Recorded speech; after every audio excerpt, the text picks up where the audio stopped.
The ordinary Barbadian living from month to month, paycheck to paycheck, can no longer see the future. And the ordinary Barbadian is now having to be an economic gymnast to juggle which bill you're going to pay this month and which bill you don't want to pay next month. So you have institutional and societal disorder. And you have an economic crisis. An ending. People cannot see the future. And then, for the first time in our country, you have a crisis of leadership. And these three things are blending into each other. And unless something significant is done to break the fall, our country is going to lurch into disorder and anarchy. I don't want in my speech to talk about these three things. And to beg Barbados to come back from the brink. And don't go the way of other failed societies. Societies have failed. And I've always believed that in the hearts and minds of every Barbadian, there's a desire once the mission is spelled out, that Barbadians want Barbados to succeed. That is what makes Barbadians unique. We want this country to succeed. But we're now living in a country that is on a rapid course to failure. I've never seen such institutional and societal disorder, even in Jamaica. Even in Jamaica, when I grew up there in the 1970s. In the first 2 years of a new government, you've had reshuffle after reshuffle. You've had how many chairmen of boards? No board has been allowed to settle. You had a situation where the government is at odds with itself. In 1994, when I asked the people of this country to give me the mandate, and the serious thing when you ask that as a Prime Minister, give me the mandate to lead you, I said, job number one will be jobs. And I wasn't toying with you, not trifling with you. Because the only thing that a leader must never do is to toy nor trifle with the people that he leads. And he said, give us the chance, and we will bring down unemployment in this country to negligible proportions. But this is a government that odds with itself. It has a mission that it can't accomplish. And then what have you had? It's not only the reshuffles, that all across the government of Barbados, there's turbulence, conflict, and disorder. How many ministries now you have in this country where there's a reign of terror? I begin with the CDC, where a buffoon has determined that I is the chairman. And as the chairman, he is up there inflicting a reign of terror on our Barbadian brothers and sisters, and we are to accept it. I am never to be allowed to appear on CBC unless I am saying something that advances the cause of the Democratic Party or that is politically neutral. And it goes beyond that. That at the Queen Elizabeth Hospital, there's disorder. And that the basic needs of the people of Barbados are their health care. And this will not be accepted of a Barbados Party administration. In the industrial environment sphere, you had disputes going back for 2 years that have not been settled. And it came off a campaign trail. in December of 2007, when there was an issue between Cable and Wireless and the Barbados Workers Union. And they said it has to be settled. And I speak to you this way because, as they say, this country can fail. And you have to ask yourself the question, and what has our development in this country been based? We don't have oil. We don't have gold. We do not have bauxite or other minerals. But we have based our development on two things: the quality of our people and stability. And people have always felt that Barbados is a place to come to help to develop with our own initiative, because the stability of Barbados is what we have told the rest of the world can be translated into economic gains. Kerry Simmons spoke about it.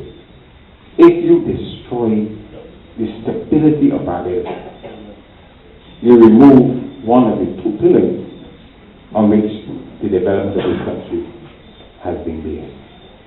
And that is well what is happening in the Barbados Royal Barbados Police Force, about which the Air Marshal spoke.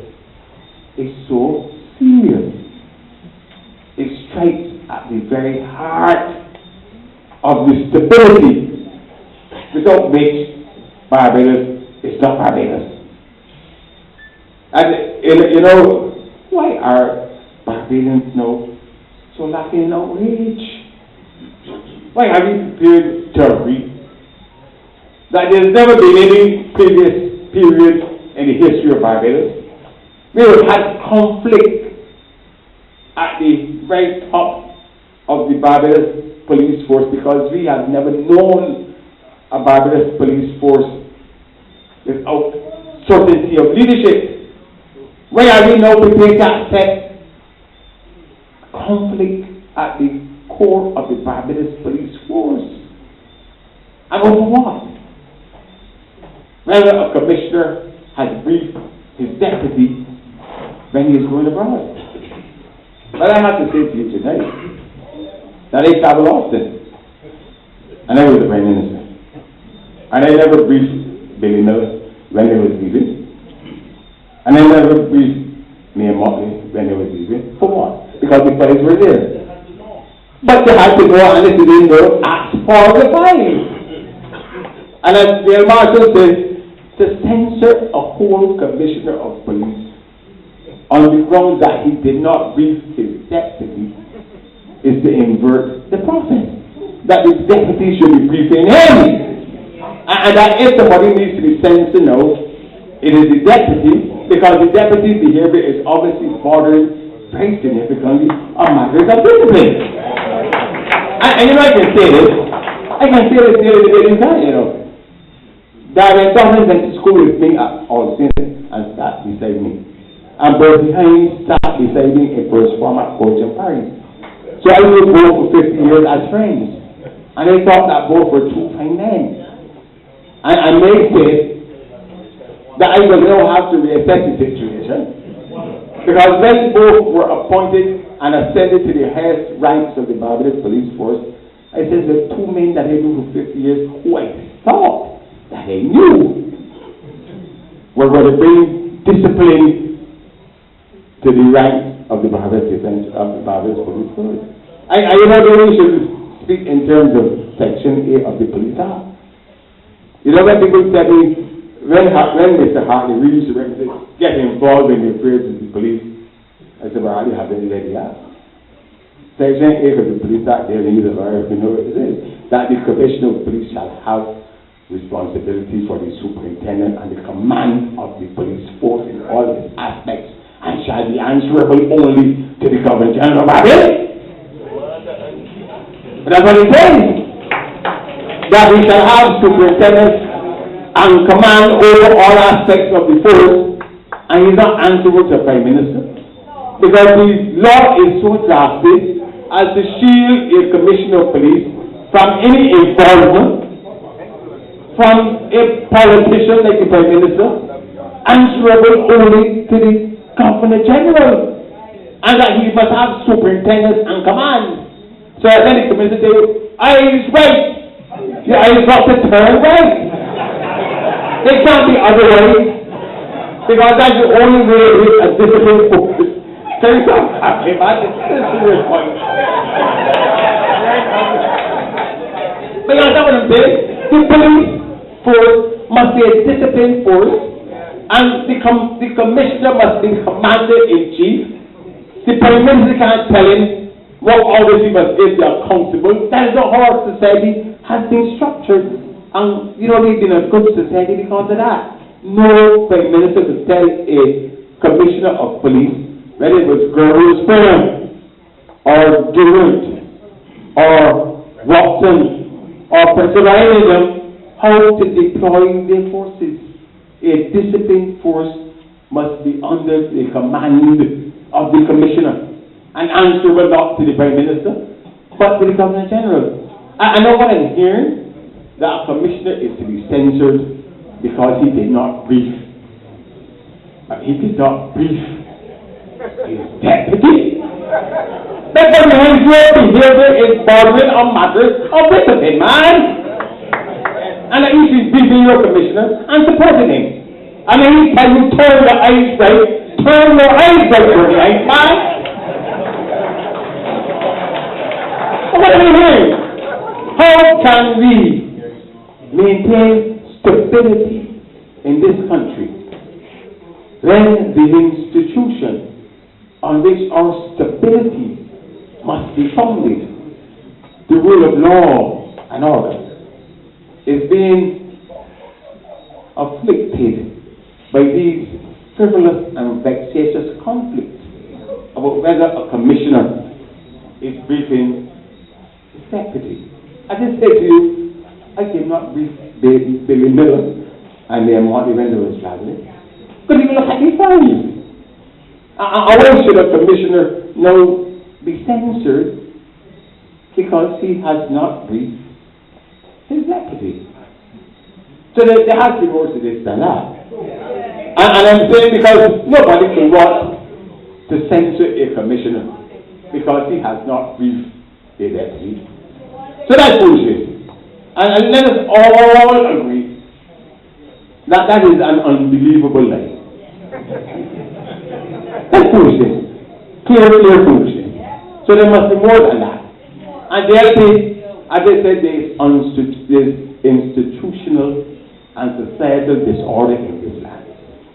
And if there is a plot to bring disorder to the core of our stability, the police force, let us know so that we can find in the Labour Party the voice to ask the people